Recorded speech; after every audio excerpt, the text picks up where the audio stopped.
Hello everyone. तो बहुत बहुत स्वागत है आपका मेरे इस चैनल पर। हमारे चैनल का नाम है जीवन अमूल्य है, मतलब जीवन का कोई मोल नहीं है। आपने थंबनेल देखा ही होगा, हमारा थंबनेल है कैंसर के बारे में। जिनके घर में कैंसर के पेशेंट है या फिर जो भी लोग कैंसर की इस बीमारी से जूझ रहे हैं या वो अपने रिलेटिव में किसी को देख रहे हैं कैंसर से जूझते हुए, तो वो लोग मेरी इस बात से आज बहुत अच्छी तरीके से रिलेट कर पाएंगे कि कैंसर होता क्या है।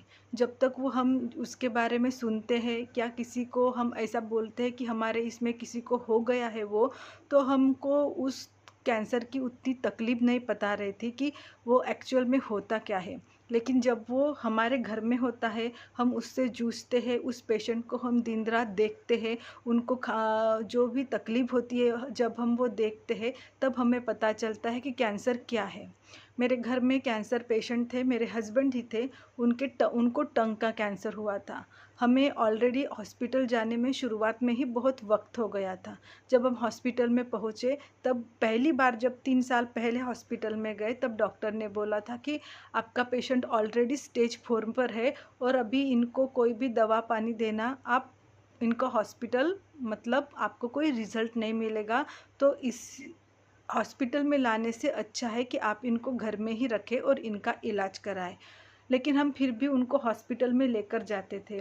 उनको कीमो लगे, रेडिएशन लगा, लेकिन उस बात का उनकी तबीयत पर कोई असर नहीं हुआ, क्योंकि वो पहले ही बहुत ज़्यादा बीमारी फैली हुई थी। तो होता ये है, हमें एक आस रहती है कि चलो हमारा पेशेंट सुधर जाएगा। डॉक्टर के बोलने से उस पार भी जाकर कोई परमात्मा जिसे हम मानते हैं, वो भगवान हमारे लिए काम करेगा। अभी हम हिंदू है, मुस्लिम है, क्रिश्चियन है या फिर कोई भी है, ऐसे वक्त में हम रिलीजन को किसी को भी नहीं मानना चाहिए। वैसे तो मानना ही नहीं चाहिए, क्योंकि बीमारी जो है वो रिलीजन देखकर, जवानी, बुढ़ापा, अमीरी, गरीबी देखकर बिल्कुल नहीं आती। वो किसी को भी किसी के भी साथ आ सकती है और हमारी ज़िंदगी बिल्कुल तहस नहस कर सकती है। कैंसर वो बीमारी है जो आपको पूरी तरह बर्बाद कर देती है। आप ना इधर के रहते हैं ना उधर के रहते हैं। इलाज भी इतना महंगा है कि उसके बारे में तो हम अगर नाम भी सुने तो भी हम ऐसा सोचते हैं कि हम ख़त्म हो गए, और हो ही जाते हैं ख़त्म।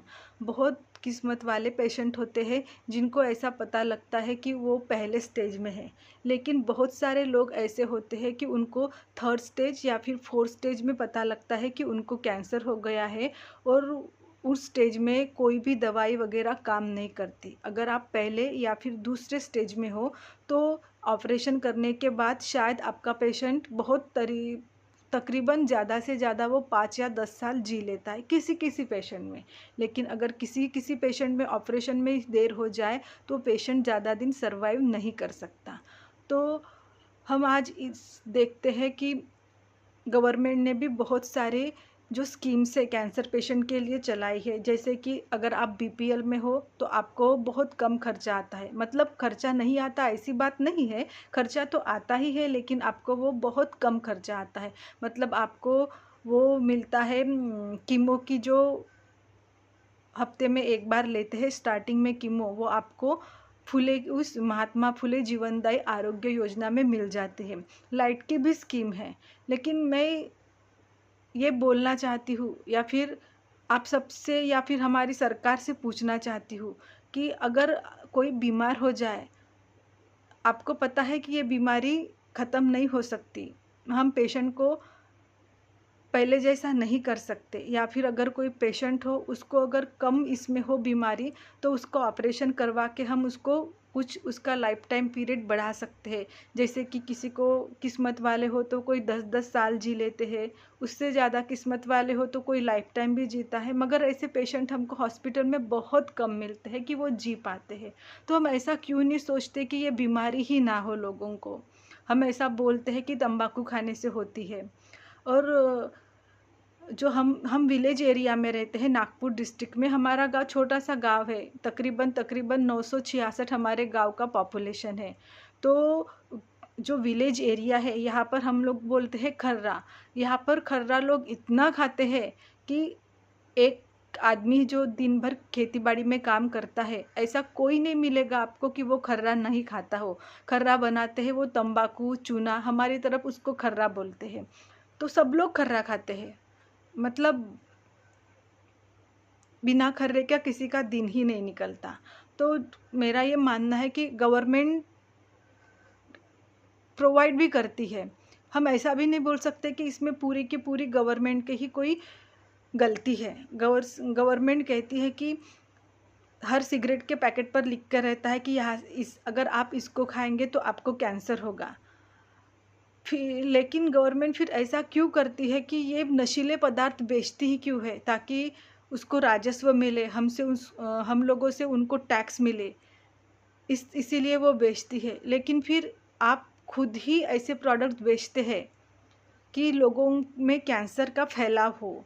और फर्टिलाइज़र, हम लोग खेती बाड़ी करने वाले लोग हैं, तो फर्टिलाइज़र जो हम यूज करते हैं खेती में, तो गवर्नमेंट इस पर ऐसा क्यों नहीं बनाती कि वो कोई जैविक खेती बाड़ी में हम लोग ऐसा करें कि वो जो हम रासायनिक बोलते हैं उसको रासायनिक खते, हमारे भाषा में उसको हम रासायनिक खते बोलते हैं मराठी में, जो हम फर्टिलाइज़र यूज़ करते हैं पेस्टिसाइड्स खेतों में, सब्जियों पर, धान में, तूर में, सोयाबीन में, चावल में, चने में, हमारे यहाँ हर किस्म की खेती होती है, मिर्ची की खेती। तो फिर गवर्नमेंट ऐसा कोई पेस्टिसाइड्स क्यों नहीं निकालती कि हम वो ऐसे पेस्टिसाइड्स ना यूज़ करें जैसे कि लोगों में अभी कैंसर का बहुत बढ़ावा मिले। हमारे महाराष्ट्र में एक ज़िला है हिंगोली करके, उस ज़िले में एक हेल्थ मिशन गवर्नमेंट की तरफ से लगाया गया। तो उस अकेली हिंगोली ज़िले के 14,000 जो खेतों में काम करने वाली औरतें हैं, वो उनमें कैंसर के लक्षण पाए गए हैं। अभी एक ही ज़िले में अगर 14,000 वुमेंस में वो कैंसर के लक्षण पाए गए हैं, तो ज़रूरी है, मतलब इसका तो मतलब ये है कि जो फर्टिलाइज़र हम खेतों में यूज़ कर रहे हैं, उस फर्टिलाइज़र का डायरेक्टली असर उन खेतों में काम करने वाले औरतों पर हुआ है। अभी जब ग्रामीण एरिया होता है तो पूरा हमारा जो टोटली उनका जो इंडिपेंडेंस होता है वो खेती बाड़ी पर ही होता है। तो जो हमारे खेतों में हम जो स्प्रेइंग करते हैं वो मेल्स करते हैं ज़्यादातर, और वो जो पेस्टिसाइड्स होते हैं वो इतने हार्मफुल होते हैं कि कैंसर के ज़्यादा से ज़्यादा घटनाएं जो घट रही है कि किसी को कैंसर हो गया तो ज़्यादा से ज़्यादा पेस्टिसाइड्स की वजह से होती है। और औरतें जो होती है वो खेतों में सल्फेट डालने के लिए जाती है, जैसे कोई हम कॉटन का हो गया या फिर और जो हमारे क्रॉप्स होते हैं उनके लिए। तो जो पेस्टिसाइड से अगर एक ही ज़िले की 14,000 औरतों को एक साथ ऐसा हुआ है, और वो भी औरतें उनको कोई ज़्यादा हेल्थ की परेशानी नहीं थी, वो औरतें जो गई थी वो अपना नॉर्मल चेकअप करवाने के लिए गई थी, चलो कि हम अब करवाते हैं, उनको ऐसी कोई दिक्कत नहीं थी हेल्थ की। तो फिर भी ऐसा हो गया जब उनको ये करवाया, हेल्थ चेकअप सबका करवाया, और उसमें से जो डाटा निकल आया कि एक साथ 14,000 औरतों में वो सिम्टम्स पाए गए हैं, तो ये बात कितनी खतरनाक साबित होगी आगे जाकर कि 14,000 घरों में कैंसर एक साथ फैल रहा है, और सारी की सारी औरतें हैं जो खेतों में काम करने वाली है। तो उन डॉक्टर्स का कहना है कि अभी आगे जाकर उन औरतों की हमको सारी जांच करनी पड़ेगी कैंसर से रिलेटेड। तो ऐसा नहीं है कि सबको एक ही, मतलब एक ही कैंसर, या किसी को ब्रेस्ट कैंसर, किसी को लंग कैंसर, किसी को किडनी कैंसर, किसी को माउथ कैंसर, ऐसा उनके रिपोर्ट में आया है। तो गवर्नमेंट से ये सवाल है, मेरे को तो लगता है कि ये सवाल हम सब खेती बाड़ी करने वालों को ही नहीं, सारे लोगों को मिलकर पूछना चाहिए कि कोई गवर्नमेंट हमें कोई अल्टरनेटिव जो है, जैसे कि इन डेंजरस केमिकल्स के बदले अगर कोई अल्टरनेटिव हमको मिलता है जिससे लोगों की सेहत पर कोई दुष्प्रभाव ना पड़े, लोग कैंसर जैसी भयंकर बीमारी के चपेट में ना आए, तो आप गवर्नमेंट को लोगों को पहुंचाना चाहिए। गवर्नमेंट बाद में कैंसर के मरीज हो जाने के बाद उनको, जब वो कुछ सुधर नहीं सकते, बहुत कम चांसेस होते हैं उस पेशेंट के पास कि वो सुधरे और नॉर्मल ज़िंदगी जिए, अपना परिवार देखे, अपने बच्चे देखे, अपना घर देखे। वो मतलब बीमारी हो जाने के बाद इंसान कुछ नहीं कर सकता। हम जो 3-4 साल, मोस्ट ऑफ द पीपल्स तो 1 महीने में ही वो अपना आखिरी सफ़र तय कर लेते हैं। जो कुछ हिम्मतवान रहते हैं, कुछ व्हील पावर वाले लोग जो कुछ दवा पानी करते हैं, वो ज़्यादा से ज़्यादा 3 से 4 साल तक जी लेते हैं, बीमारी ज़्यादा होने के बाद में। तो गवर्नमेंट ऐसा सोचना चाहिए ना गवर्नमेंट को कि अल्टरनेटिव्स लोगों को हम प्रदान करें, वो कि जैसे खेतीबाड़ी में काम करने वाले लोग हैं, वो ज़्यादा से ज़्यादा पेस्टिसाइड जो यूज़ करते हैं खेतों में, वो कैंसरस ना हो, उनके वजह से कैंसर ना फैले। जो खेतों में लोग काम करते हैं उनको प्रॉपर रिगार्डेशन मतलब प्रॉपर रिगार्डेशन के साथ गवर्नमेंट सप्लाई करे फर्टिलाइज़र्स। उसके बाद ये जो बीड़ी, सिगरेट, तंबाकू वगैरह लोग पीते हैं, अगर गवर्नमेंट इसकी सप्लाई ही ना करे तो लोग क्यों पिएंगे? और इसमें गवर्नमेंट की भी कोई गलती नहीं है कि लोग ऐसा करते हैं। उनको वो मिलता है, पहले तो लत लग जाती है, वो जैसे हम बोलते हैं तंबाकू, उनको वो मिलता है तभी वो पीते हैं। गवर्नमेंट प्रोवाइड करवाते हैं कि सिगरेट के भी कितने ब्रांड आ गए हैं। तो मैं कहना ये चाहती हूँ कि कैंसर जैसी ये जो भयंकर बीमारी है, इस बीमारी के लिए गवर्नमेंट ने कुछ ना कुछ तो ज़रूर करना चाहिए। आप हर जगह पर हॉस्पिटल बनाएंगे कैंसर के, पहले लोग उसके चपेट में आएंगे, आप हॉस्पिटल बनाएंगे, लोग वहाँ इलाज करने जाएंगे, बहुत सारा अपने पास का पैसा लगाएंगे, बर्बाद हो जाते हैं लोग, लोगों के घर तक बिक जाते हैं इस बीमारी में। जो इस बीमारी से गुजरा है वो जान सकता है, जिसने देखा है अपने किसी को अपने आगे अपने आँखों के सामने किसी को दम तोड़ते हुए, वो समझ सकता है कि कैंसर क्या है। और अगर मैं कोई यूट्यूबर नहीं हूँ बड़ी, ना ही मुझे बहुत बड़ा कैंसर का नॉलेज है, मैंने जो अपने हस्बैंड के उनको जब कैंसर हुआ तो जो मैंने देखा है अपने आँखों के सामने, जिस जिस चीज़ों से उन्होंने सफ़र किया है, मैं सिर्फ वही चीज़ें आपको बता रही हूँ। ना मैं कोई बहुत बड़ी कोई हूँ और ना ही मुझे कोई नॉलेज है। लेकिन अगर मेरी ये बातें सुनकर आप में से कोई अगर सोचता है कि आपको बीड़ी, सिगरेट, खैनी, गुटखा, पान, खर्रा, तंबाकू ये बिल्कुल नहीं खाना है, तो मेरी वजह से अगर किसी की ज़िंदगी बच जाएगी, किसी का घर बच जाएगा, कोई अपने बच्चे देख सकेगा, अपने घर में अपने परिवार के साथ खुशहाल रह सकेगा, यही मेरा मकसद है।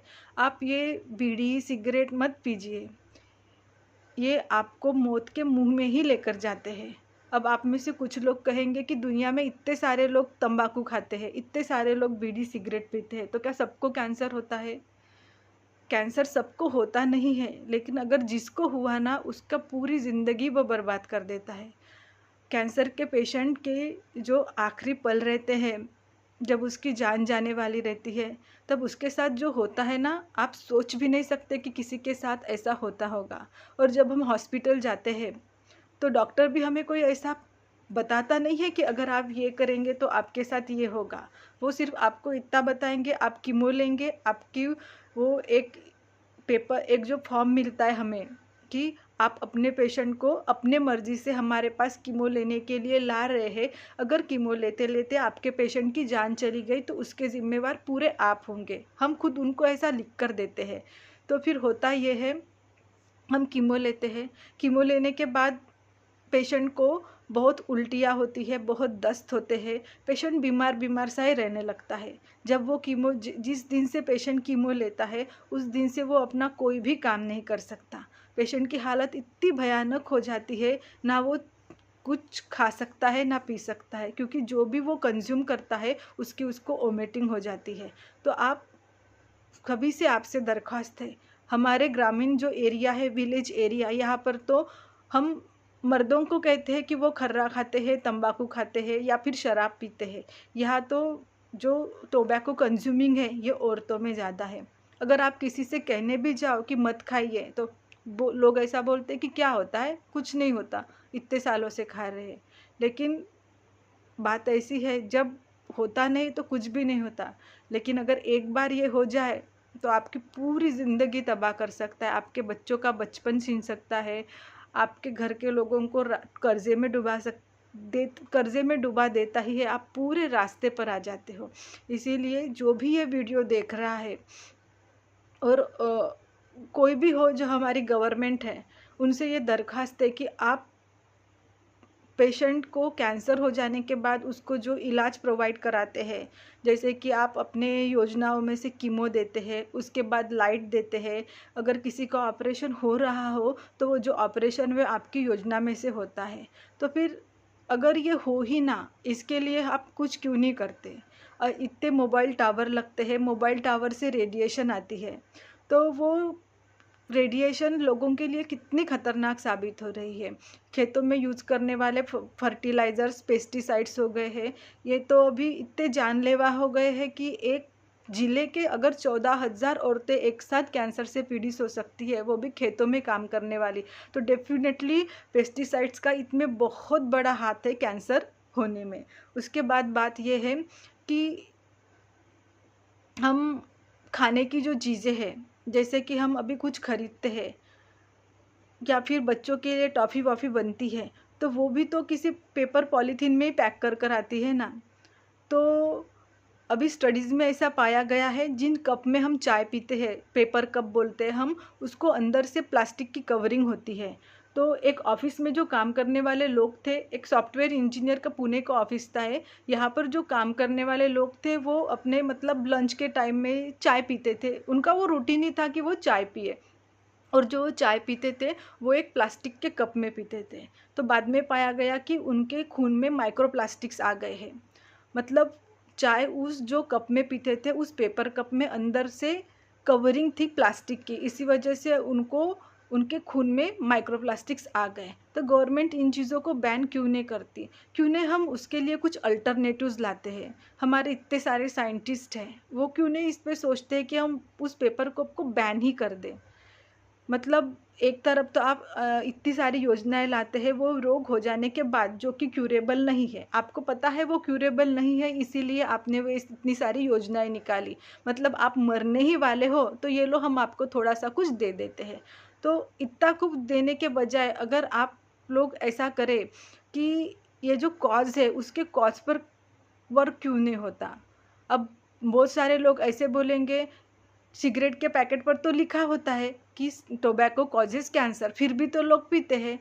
तो लोग पीते हैं ना, क्योंकि आप प्रोवाइड करते हैं। और कोई कोई लोग ऐसे भी होते हैं कि देख लेंगे जो होता है वो, अभी थोड़ी ना हुआ है, बाद में होगा, जब होगा तब देख लेंगे। लेकिन ऐसा नहीं होता, जब वो होता है तब आपकी पूरी ज़िंदगी वो तबाह करता है। तो आप में से कई लोगों को लगेगा कि भाषण दे रही है या कुछ कर रही है। भाषण देने का या शहानपना दिखाने का या किसी को कुछ कहने का ये मैटर ही नहीं है। ये मैटर उन लोगों के लिए है जिनके घर बर्बाद हो जाते हैं, और जिनका सब कुछ छिन जाता है, कुछ नहीं बचता, आखिर में कुछ नहीं बचता। आखिर में सिर्फ हम इतना ही अफ़सोस करते हैं कि हमारे ही साथ क्यों हुआ। तो उसका सीधा-सीधा रीज़न है कि हमने कुछ कंज़्यूम किया। ऐसा भी नहीं है कि आप अगर तंबाकू खाएँगे तभी होगा, या फिर खर्रा खाएँगे, गुटखा खाएँगे, खैनी खाएँगे, जो भी टोबैको रिलेटेड प्रोडक्ट्स है, वो टोबैको आप अगर ना खाओ तब भी होता है। लेकिन हम 4 साल कैंसर के हॉस्पिटल में गए, तो हम हॉस्पिटल में जाने के बाद बहुत सारे लोगों से बातचीत करते हैं, हम उनको अपने एक्सपीरियंस बताते हैं, वो हमको हमारे एक्सपीरियंस बताते हैं। कोई-कोई ऐसे भी लोग होते हैं जो कभी भी खर्रा नहीं खाते, किसी ने तो कभी सौंफ सुपारी भी नहीं खाई होती है, फिर भी उनको कैंसर होता है। मतलब आप टोबैको कंज़्यूम करें तो भी कैंसर होता है, अगर कोई ना कंज़्यूम करे किसी केस में, but rarest of the rare case होती है कि नहीं खाया फिर भी हो गया। तो लोग ऐसा बोलते हैं, हम नहीं खाते फिर भी हो जाता है, और खाते हैं फिर भी हो जाता है, तो क्यों ना खाएं? इसीलिए नहीं खाना है कि अगर आप टोबैको कंज़्यूम करते हैं तो वो जो कैंसर की दवाइयाँ हैं वो आप पर काम नहीं करती। उसी इस मुकाबले जो अगर कोई आदमी टोबैको कंज़्यूम नहीं करता है तो उसको वो दवाइयाँ लगती है, उसको आराम मिलता है, और वो ऑपरेशन के बाद कैंसर फ्री हो जाता है। लेकिन ऑपरेशन करने के बाद भी उसको बहुत सारे रूल्स एंड रेगुलेशंस फॉलो करने पड़ते हैं, जैसे कि वो टोबैको कंज्यूम नहीं करेगा, वो अल्कोहल नहीं पिएगा, और दवाइयाँ जो है वो रेगुलर लेगा, और अपना चेकअप कराने अस्पताल रेगुलर आया करेगा। तो आपसे यही दरख्वास्त है कि आप बीड़ी, सिगरेट, टोबैको पीना ही नहीं। अगर कि आपको अपने घर से, अपने बीवी बच्चों से प्यार है तो आप प्लीज़ इन सब से दूर रहिए। और मेरी ये जो वीडियो है वो ज़्यादा से ज़्यादा, अगर आपको अच्छा लगे तो शेयर करिए, आपको अच्छा लगे तो शेयर करिए, अगर आपको पसंद आए तो लाइक करिए, आपको नहीं पसंद आए तो डिसलाइक करिए। लेकिन जो भी औरतें या फिर जो भी जिन्होंने अपनों को खोया है, अपनों को अपने सामने दम तोड़ते देखा है, और कैंसर पेशेंट की जो हालत रहती है जब उनकी जान जाती है, वो वो जो मंज़र रहता है वो इतना भयंकर रहता है कि आप आखिरी सांस तक उस मंज़र को नहीं भूल सकते। आपको ये वीडियो कैसे लगी आप कमेंट में बताइएगा, और आप कैंसर पर कौन सी दूसरी वीडियो चाहते हैं वो भी कमेंट पर बताइएगा। जय हो महादेव की।